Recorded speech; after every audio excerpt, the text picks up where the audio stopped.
Good morning, good afternoon, and good evening once again.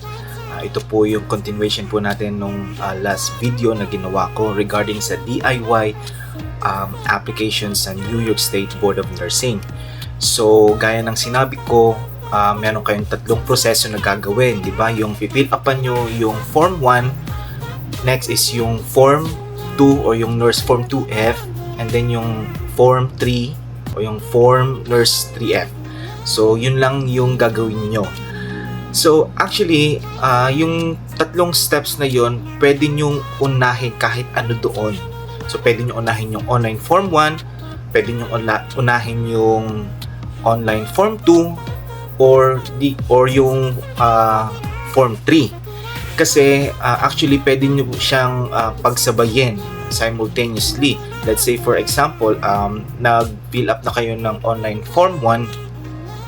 Pag natapos nyo yun, after 2 days, pwede na kayo mag-start mag-apply sa Form 2F or yung sa school nyo. And then pag natapos nyo yung sa school nyo, pwede nyo gawin yun na yung sa PRC. So actually, pwede nyo siyang pagsabayin. Kaya nga yung iba, mga nababasa ko, parang almost 1 week lang natapos na nila. So, dito sa website ng NYSED or sa New York State Education Department, i-guide ko kayo kung paano mag-fill up ng Form 1. Okay, so punta tayo dyan sa New York State Education Department. Tapos, yan, tingnan nyo lang dyan yung Registered Professional Nurse. Yan, scroll down.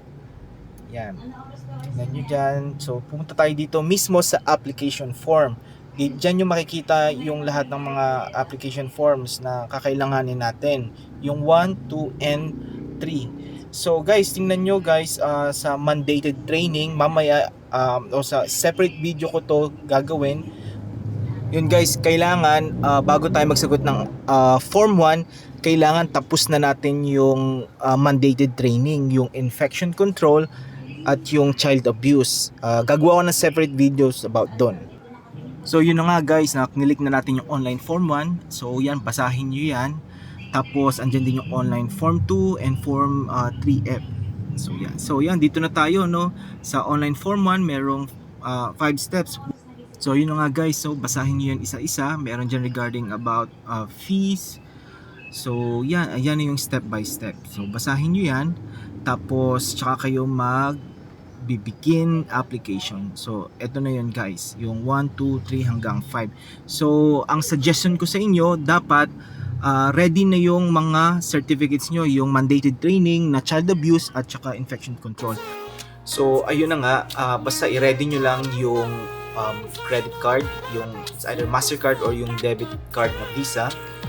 Tapos, i-ready nyo din yung passport nyo kasi gagamitin nyo yun sa application nyo.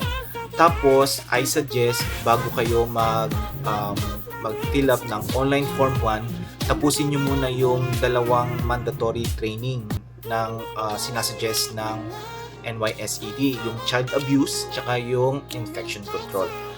Para pag nag-fill up na kayo ng online form 1, meron kasing section doon, merong part doon na i-upload nyo yung certificates nyo. Okay? So, huwag nyo kakalimutan yung passport, yung credit card kasi at the end of the form, magbabayad kayo ng $143. Tapos, make it sure na ready na yung certificates nyo, yung 2 certificate kasi i-upload nyo yan.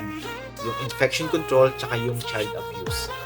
Okay? Para pagka nag-fill up kayo ng online form 1, tuloy-tuloy. Kasi may mga chances na possible na naglalag yung computer, nahihinto, hindi nasisave yung ginagawa. So, yun lang. I hope makatulong ako sa DIY application nyo. Part 1 lang naman ito ng online form 1. So, yung form 2 tsaka form 3F, gagawa na lang ako ng separate videos doon para to. Thank you.